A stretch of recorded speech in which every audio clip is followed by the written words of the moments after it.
이 시간 하나님께서 세우신 나라라는 제목으로 하나님 말씀 증거하겠습니다. 오늘은 일제 36년 동안 나라를 빼앗겼다 다시 나라를 찾으신 광복절 78주년 되는 기념주일입니다. 미국의 한 대학인 오클라호마 대학에서 15살 된 침팬지에게 언어 실험을 하였습니다. 이 언어 실험의 내용은 이 침팬지에게 단순한 단어들을 계속 가르치어서 반복 학습해서 이 침팬지가 사람의 말을 할 수 있는 것을 실험한 것입니다. 한 140개 정도의 단어를 이 침팬지가 외워서 사용하게 되었습니다. 쉬운 것들이죠. 배가 부르다, 배가 고프다, 좋다, 슬프다, 아프다, 먹고 싶다 이런 것들이었습니다. 이렇게 140개 단어를 다 외우고 열심히 훈련한데 이 침팬지가 첫 번째 본인 스스로 만든 문장이 있었습니다. 그 내용이 이렇습니다. Let me free out of the cage. 한국말로 번역하면 나를 밖으로 내어보내 주세요. 여러분, 짐승도 자유를 원하는 것이 그게 하나님이 창조하신 내용입니다. 자유는 만물, 특히 인간에게 허락하신 하나님의 선물 뜻인 것입니다. 타인의 자유를 억압하거나 죽이거나 빼앗거나 압제하는 것은 사단의 일입니다. 사단의 역사라는 것이지요. 1939년 세계 제2차 세계대전이 히틀러에 의해서 발발됩니다. 약 6년 동안 전쟁이 있었고 그로 인하여서 사상자가 약 7천만 명 정도로 갑니다. 적게 잡는 사람은 6천만 명이라고도 하는데 보통 한 7천만 명 정도가 그때 생명을 잃었습니다. 이때 일본도 독일과 함께 이 히틀러가 일으킨 세계 2차 대전의 주역이었습니다. 일본은 동남아시아 지역을 식민지화하였고 그때 우리의 대한제국도 36년 동안 일제의 나라를 빼앗겨 식민 통치를 당하게 되었습니다. 우리나라는 특별히 일본에게 엄청나게 정말 말로 할 수 없을 만큼 큰 피해를 당하였습니다. 일제는 우리 말을 빼앗아서 말을 하지 못하게 하였고 우리 글을 빼앗아서 글을 쓰지 못하게 하였습니다. 조상부터 쓰던 이름도 빼앗았습니다. 쌀, 생선, 과일 등 우리나라 땅에서 나온 좋은 것들은 다 공출이라는 이름으로 빼앗아서 일본으로 가져갔습니다. 또 우리가 넉넉히 농사지어서 먹고 살 수 있는데 우리 민족은 배를 골았던 것이죠. 그것은 별것도 아닙니다. 많은 우리의 젊은이들이 일본 땅으로 끌려가 강제 노역을 당했습니다. 그 결과 지금도 일본에는 70만이 넘는 제1동포들이 살고 있습니다. 그게 바로 일제가 끌고 갔던 우리의 선진들의 후손들입니다. 또한 미국과 동남아시아에서 전쟁을 하기 위해서 우리의 젊은이들을 끌고 가 죽임을 당하게 하였습니다. 여성들을 끌고 가서 일본 군인의 성적 놀이개 종군 위안부들을 만들어서 유린하였습니다. 이 외에도 여러분 우리나라 안에서 우리 민족이 우리 법의 보호를 받지 못하는 상황에 우리가 살고 있었습니다. 이런 일로 인하여서 우리는 지금도 일본 사람에 대한 감정이 그렇게 썩 좋지가 않습니다. 당시 중국과 싸웠던 이긴 일본이 러시아와의 전쟁인 러일 전쟁에서 승리하여서 이 동남아시아에서 일본에게 대항할 수 있는 나라가 아무도 없었습니다.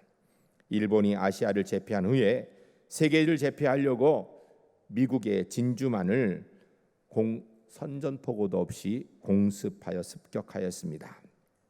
당시에 대한제국은 일본의 이 무지막지한 제국주의 앞에 너무나도 무력했습니다. 우리나라 안에서 똑똑한 지도자들 가운데 상당수가 일본의 계략에 넘어가 친일파가 되어져서 일본의 앞잡이 역할을 했습니다. 그러지 않고 항거하였던 지도자들은 다수가 투옥되고 고문당하고 죽임을 당하기도 하였습니다.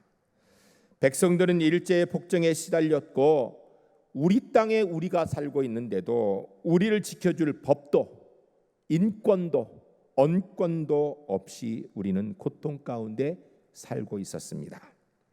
그러나 하나님께서 그 일본을 심판하셨습니다. 2차 세계대전 종전 직전 일본의 폐색이 짙어질 때에 이 땅 한반도에 있었던 일본의 지도자들이 비밀 회의를 모였습니다. 그 회의의 내용은 일본이 패망할 것이 자명한 상황에서 이 사실이 조선인들에게 알려지게 되면 3.1 운동 같은 봉기가 일어날 것이므로 봉기를 일으킬 만한 조선의 지도자들, 종교인들 이들을 모두 모아서 학살할 계획을 세운 것입니다. 전국적으로 학살자 명단을 작성하였는데 약 20만 명 정도가 되었던 것입니다. 거사일은 1945년 8월 17일 거사일로 정하여서 명단에 있는 20만 명을 일거에 다 죽이기로 하였던 것입니다. 학살하는 방법은 비행기를 띄워서 적기로 위장하여서 공습 경보를 발령하여 방공호로 대피시킨 다음에 히틀러가 했던 것처럼 독가스를 주입하여서 일거에 조선의 지도자 20만 명을 다 몰살시킨다라는 계획이었습니다.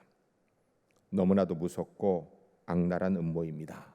그런데 문제는 우리나라 사람들 가운데 그 당시에 일본이 이런 계획을 세우고 있는 것을 아는 사람이 아무도 없었습니다. 그리고 일본과 싸우고 있었던 미국도 이런 계획이 있는 줄 꿈에도 몰랐습니다. 그런데 하나님은 아시고 이 일본의 악랄한 계획을 허락하지 않으셨습니다. 거사일인 1945년 8월 17일을 딱 열흘 전인 8월 6일 미국의 폭격기 B-29가 원자탄을 히로시마와 나가사키에 투하하였습니다. 그런데 공교롭게 이때 일본이 원자폭탄으로 사상당한 사람이 약 20만 명이라고 통계가 나와 있습니다. 일본이 우리나라의 지도자들 20만 명을 죽이려고 했는데 오히려 하나님의 섭리 가운데 일본인 20만 명이 폭사한 것입니다. 구약성경 에스더서 7장 9절에 10절까지 보게 되면 하만이라는 사람이 모르드게를 죽이려고 세운 나무에 자기가 결국 달려 죽게 됩니다. 하만이 유대인들을 죽이기 위해 정한 날에 오히려 유대인을 죽이려 했던 이방인들이 죽임을 당하게 되는 것이었습니다. 그런 것과 동일하게 78년 전에 하나님께서 이 땅에 이 민족의 소망이 되는 지도자들 20만 명 몰살되는 일을 막아주시고 오히려 일본인 20만 명이 폭사당하는 일이 있었던 것입니다. 하나님은 역사의 심판자이십니다. 원자폭탄 투하로 인하여서 학살 거사일인 8월 17일 이틀 전인 15일 미국의 미조리 함상에서 일본 천황이 무조건 항복을 하게 되고 서명을 하게 됩니다. 그 결과로 우리에게는 광복의 기쁨이 찾아왔습니다. 생각해보면 이 땅의 광복은 전적인 하나님의 섭리와 은혜 가운데 이루어진 것입니다. 하나님의 은혜가 아니고서는 이 땅의 광복이라는 것을 기대할 수 없었을 것입니다. 또한 여러분 우리나라가 만일에 광복이 되었다고 쳐도 지도자급 되는 사람이 20만 명이 몰살한 다음에 광복이 된다 그러면 여러분 대한민국이 78년 뒤에 오늘 2023년도 이마만큼 선진국으로 살 수 있었을까요? 제가 볼 때는 불가능할 것입니다. 왜? 뭔가를 하려고 해도 앞에서 이끌어갈 지도자가 없는데 이 땅이 어떻게 오늘 이만큼 이룰 수 있겠습니까? 그 예가 있죠. 여러분 캄보디아에 가면 킬링필드라는 사건이 있었던 걸 다 아실 겁니다. 폴포트라는 사람이 좀 배웠다고 생각하는 사람 모조리 죽였습니다. 잘 구분이 안 되면 나중에는 안경 썼다고 죽이고 손이 깨끗하다고 노동하지 않은 손 깨끗한 공부하는 사람이 죽이고 이래가지고요 어마어마한 인구의 4분의 1을 죽였습니다. 그러니까 결과가요 두 가지 남았어요. 하나는 노인이 없는 거예요. 그리고 지금도 캄보디아에 가면요 평균 연령이 굉장히 낮습니다. 두 번째는 나라를 이끌어갈 지도자가 없어요. 왜? 배운 사람이 없어요. 다 죽였거든요. 그러니 캄보디아가 아무리 잘 살려고 발버둥 쳐도 잘 살 수가 없게 되는 것입니다. 하나님께서는 8월 17일 대학살을 미리 막으시고 우리 민족을 보호해 주신 것입니다. 우리가 애국가를 부를 때 동해물과 백두산이 마르고 닳도록 하나님이 보호하사 우리나라 만세라고 부르고 있는데, 그것처럼 하나님께서 8.15 광복의 자유를 주셨고 이 민족이 광복 후에 부흥할 수 있도록 지도자들이 몰살되는 일을 막아주셨던 것입니다. 이 나라에 자유를 주시고 미래를 주신 것은 전적인 하나님의 선물의 은혜인 것입니다. 오늘 본문 이스라엘 백성들을 회복하게 하신 하나님의 섭리가 기록되어 있습니다. 에스라 6장 1절에 보면 다리오 왕이라는 사람이 보물이 있는 문서 창고를 조사하게 합니다.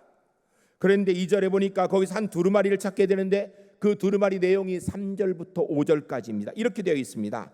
고레스 왕 원년에 조서를 내려 이르기를 예루살렘에 있는 하나님의 성전에 대하여 이르노니 이 성전 곧 제사를 드리는 처소를 건축하되 지대를 견고히 쌓고 그 성전의 높이는 60규빗으로 너비도 60규빗으로 하고 큰 돌 3켜에 새 나무 1켜를 놓으라. 그 경비는 다 왕실에서 내리라. 무슨 이야기예요? 나라가 망한 이스라엘의 그 멀리 있는 그곳에 예루살렘에 성전 건축을 해주라고 이방 왕 고레스가 조서를 쓴 것을 다리오 왕이 발견한 거예요. 그것을 이스라엘 백성들이 다 세울 돈이 없으니까 고레스 왕궁의 왕실의 경비로 그것을 세우라라고 이렇게 조서를 내린 것입니다. 뿐만 아니라 5절에 또 느부갓네살이 예루살렘 성전에서 탈취하여 바벨론으로 옮겼던 하나님의 성전 금, 은 그릇들을 돌려보내어 예루살렘 성전에 가져다가 하나님의 성전 안 각기 제자리에 둘지니라 하였더라. 아멘. 성전을 건축하는 것뿐 아니라 그 경비를 다 대는 것뿐 아니라 느부갓네살이 예루살렘 성전을 멸망시키고 그리고 나서 뺏어왔던 모든 기명들을 다 돌려보내서 원위치 시키라는 조서가 있었던 거예요. 그래서 실제로 바벨론 포로로 끌려갔던 이스라엘 백성들이 다시 바벨론에서 예루살렘으로 돌아오고 성전을 건축하게 된 것입니다. 2차 세계대전의 침략국은 두 나라입니다. 독일과 일본이죠. 아시아는 일본이 피로 물들였고 유럽은 독일이 피로 물들였습니다. 그런데 독일은 진실을 밝히는 작업을 지금까지 열심히 하고 있고 그에 반하여서 일본은 진실을 감추는 일에 열심히 하고 있습니다. 독일은 유대인들을 잔인하게 학살하였던 장소인 폴란드의 아우슈비츠 수용소, 가스실이죠. 이곳만 있는 게 아니에요. 제일 유명한 것이, 제일 많은 사람이 죽은 곳 중에 한 곳이 아우슈비츠 수용소이기 때문에 우리가 보통 그렇게 알고 있는 거예요. 이 아우슈비츠 수용소에 지금도 독일 학생들이 단체로 그곳에 정부가 보내어서 우리 조상들이 한 일이 무엇인가를 배우는 체험학습을 하도록 합니다. 아이들이 수학여행을요, 이 아우슈비츠 수용소로 갑니다. 가가지고 우리 선대가 무엇을 어떻게 했는지를 눈으로 똑똑히 보고 다시는 우리는 그렇게 하지 않겠다라는 결단을 하고 돌아옵니다. 독일의 총리 슈레더가 그곳에 가서 무릎을 꿇고 눈물을 흘리며 머리를 조아려 사죄한 사건, 그게 세계의 방송으로 다 나왔습니다. 아마 이 자리에 계신 분들 가운데도 방송 중에 뉴스에서 그것을 본 분들도 계실 것입니다. 독일은 자신들의 부끄러운 역사를 인정하고 그리고 그것에 대해서 철저히 반성하였습니다. 다시는 그런 일이 있지 않도록 후손들에게 교육하고 있습니다. 그러나 일본은 역사 왜곡의 일변도를 걷고 있으니 문제가 됩니다. 여러분, 일본은 자신들이 과거에 저지른 잘못을 솔직히 인정하지도 않고 인정하지 않으니 용서도 구하지 않고 있습니다. 그리고 다시는 그런 과오를 범치 않도록 후손들을 교육하지도 당연히 안 하고 있습니다. 여러분, 일본 아이들을 만나서요, 지난 우리의 역사를 들어보면요, 일본 아이들이요 전혀 모릅니다. 왜냐하면 학교에서 제대로 안 가르쳐서 그래요. 어느 정도 가르치는가? 옛날에 한 7, 80년 전에 그때 우리가 좀 힘이 강하고 일본이 강하고 저 대한민국이 힘이 없어 그때 우리가 그들을 좀 지배해서 조금 어려움이 있어. 요 정도 가르친다니까요. 종군 위안부, 우리의 여인들을 끌고 가서 성적 놀이기를 삼았던 것, 그런 일 없다라고 얘기합니다. 그 사람들 돈 받고 와서 일한 창녀들이라고 얘기해요. 우리의 선진들 남성들이 가서 군대에 가 죽고 군함도 같은 데 가서 그 지하 갱도에 가서 탄광의 속단을 베낼 것. 뭐라고 이야기하는가? 자기들 돈 벌기 위해 와서 정당하게 임금 받고 일한 노동자들이라고 그렇게 얘기해요. 실제로 우리는 하나도 받지도 있는데, 원해서 간 사람 없는데. 여러분, 일본은 우리 대한민국과 가장 가까이 붙어 있는 이웃 나라입니다. 우리는 일본과 원수되어 살기가 참 어려운 그런 위치에 있습니다. 우리가 먼저 일본을 용서해야 될 텐데, 용서하려고 하면 최소한 그들이 자기들의 잘못을 인정하고 잘못을 뉘우치고 잘못된 것을 가르쳐서 이제는 하지 않겠다라는 것을 후손들에게 가르쳐야 되는데, 그렇게 할 상황이 오기가 어려울 것 같아요. 이 일을 우리 힘으로 이룰 수 있는가? 우리 힘으로 일본을 그렇게 만들기는 어려울 것입니다. 미국이 일본을 그렇게 만들어 줄 것인가? 미국이 안 만들어 줄 것 같습니다. 역사적 사실이 무엇인지 국제 정세 가운데 일본을 억압해서 미국이 절대 그렇게 하지 않습니다. 여러분, 일본이 자기 잘못을 깨닫게 되는 것은요, 딱 한 가지밖에 없습니다. 하나님께서 일본을 회개시켜 주셔야 그 일이 가능할 줄로 믿습니다. 그런데 그 일이 언제 있을지 우리는 잘 몰라요. 그러니까 우리가 해야 되는 일은, 하나님, 일본이 자기 잘못을 깨닫게 해주십시오라고 기도하고, 그리고 우리는 미리 좀 용서했으면 좋겠습니다. 옆에 있는 일본 너무 미워하지 말고 용서하고 감사 안읍시다. 우리가 용서하는 사람이 더 큰 사람이에요. 때가 되면 하나님께서 일본도 회개하고 돌이키도록 인도해 주실 줄로 믿습니다. 여러분, 올해는 78주년 광복절 기념해입니다. 1945년 8월 15일 일제에게 나라가 빼앗겼던 날을, 그때 빼앗겼다 다시 되찾은 날을 기념하는 그런 때입니다. 광복절, 온 나라가 나라를 되찾았다고 기뻐하는 그런 날입니다. 우리 장로님 기도하신 대로 이제 이틀 뒤면 그런 행사들을 할 겁니다. 그런데 최소한 우리 그리스도인들은 이 땅을 향한 하나님의 은혜의 역사를 잊으면 안 됩니다. 광복이 우리 노력이나 열강에 된 것이 아니라 하나님의 은혜 가운데 되었다라는 것을 우리는 잊으면 안 되는 것입니다. 국내외 상황 속에서 하나님의 역사하심이 없었다면 우리의 독립은 불가능합니다. 독립했다고 쳐도 하나님께서 막아주지 않았다면, 지도자 20만 명이 몰살하고 나면 누가 이 민족을 이끌어서 오늘의 대한민국이 되도록 인도할 수 있었겠습니까? 이 시대를 통하 역사하실 하나님의 은혜를 위해서 기도하는 우리 울산제일교회 하나님의 사람들 되시기를 주의 이름으로 간절히 축복합니다. 1945년 8월 15일 우리나라가 광복하고 딱 3년 뒤인 1948년 5월 31일 오후 2시에 옛 중앙청사회의실에서 대한민국 민주주의의 상징인 국회가 처음 열리게 되었습니다.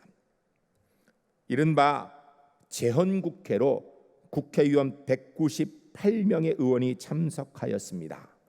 문헌에 따르면 당시에 재헌국회에 참석하였던 198명 가운데 이윤영, 오택관, 이남주, 오석주 이렇게 네 분의 의원은 목사님이셨습니다. 그러니까 목사님 네 분이 재헌국회 의원이셨어요. 그리고 예수 믿는 평신도들은 이승만, 윤치영 등 약 50여 명의 기독교인이 재헌국회 국회의원으로 그 자리에 참석하였던 것입니다. 당시의 임시국회의장은 이승만 대통령이었습니다. 그분은 많은 국회의원들 앞에서 이렇게 이야기했습니다. 동지 여러분, 우리나라의 독립국가를 이루게 하신 여호와 하나님께 감사기도 드립시다. 우리 중에 어른이신 목사님이신 이윤현 목사님께서 기도해 주시겠습니다 라고 얘기했습니다. 이 일은 원래 계획된 게 아니에요. 즉석에서 일어난 일입니다.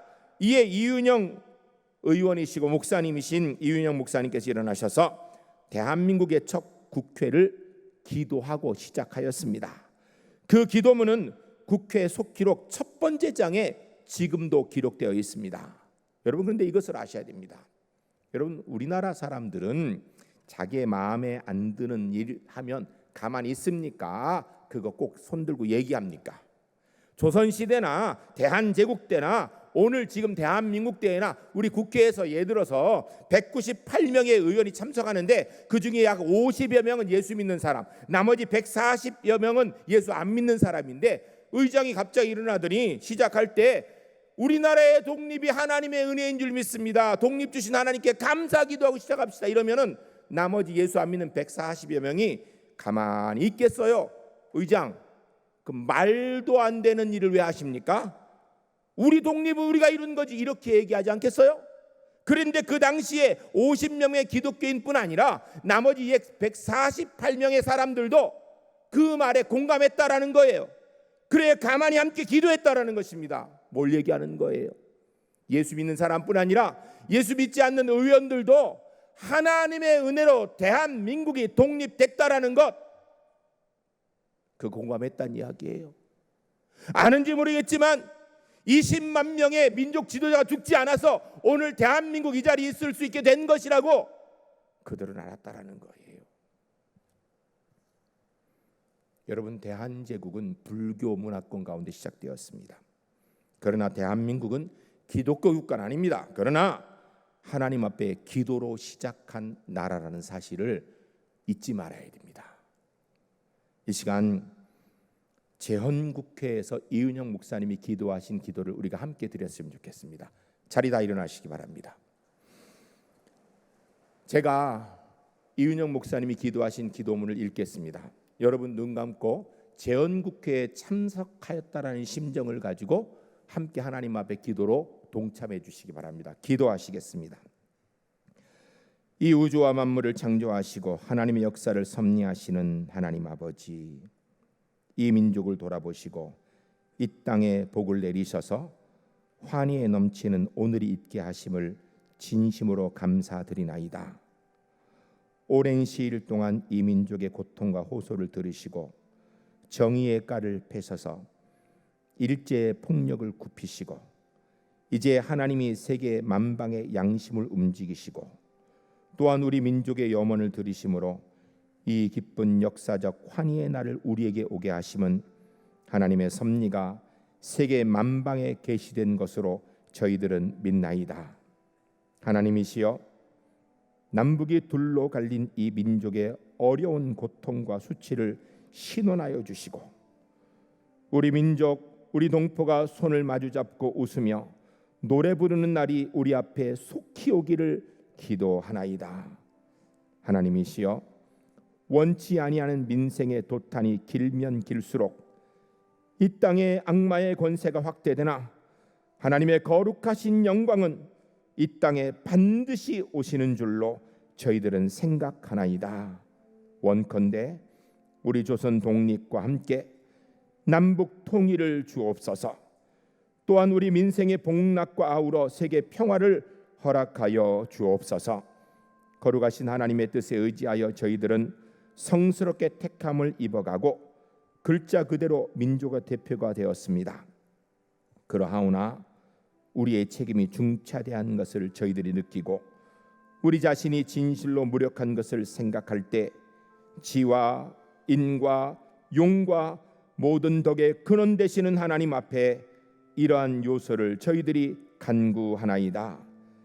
이제 이로부터 국회가 성립되어 우리 민족의 염원이 되는 모든 세계 열방이 주시하고 기다리는 우리의 모든 문제가 원만히 해결되며 또한 이로부터 우리의 완전한 자주 독립이 이 땅에 오며 자손 만대로 빛나고 푸른 역사를 저희들이 정하는 이 사업으로 완수하게 하여 주시옵소서.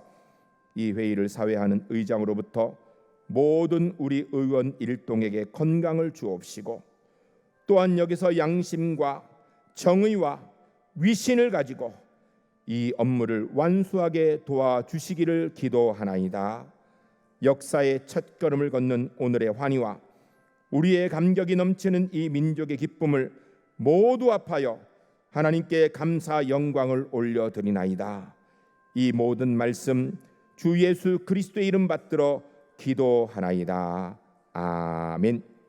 사랑하는 성도 여러분, 하나님께서 이 위의 기도문들을 이루어 주셨습니다. 이제 한 가지 남은 것은 남북 통일의 문제가 남아 있습니다. 이 또한 우리가 기도하는 가운데 하나님께서 넉넉히 이루어 주실 줄로 믿습니다. 하나님께서 세우신 우리 울산 제1교회 성도 여러분, 주님의 뜻이 이루어지도록 기도에 함께 동참하시기를 바랍니다. 78년 전에 이 땅에 광복을 주신 것도 하나님의 은혜이고, 이 나라 민족이 78년 후에 선진국이 된 것도 하나님의 은혜인 줄로 믿습니다. 20만 명의 우리 지도자들이 죽음을 당하지 않도록 지켜주셨기 때문에 광복 후에 이 나라가 이 자리에 서게 된 것입니다. 통일과 함께 이 나라 민족의 미래도 하나님의 은혜 가운데 인도돼야 될 줄로 믿습니다. 이 일을 위해서 기도하기를 쉬지 않는 우리 울산제일교회 하나님의 사람들이 모두 될 수 있기를 주의 이름을 간절히 축복합니다. 이 시간 함께 기도하겠습니다. 주님, 78년 전의 광복도 하나님의 은혜입니다. 지난 78년 동안 부흥케 하신 것도 하나님의 특별한 섭리 가운데 은혜였습니다. 통일과 미래의 대한민국도 하나님의 손에 의탁합니다. 도와주시옵소서. 함께 기도하겠습니다.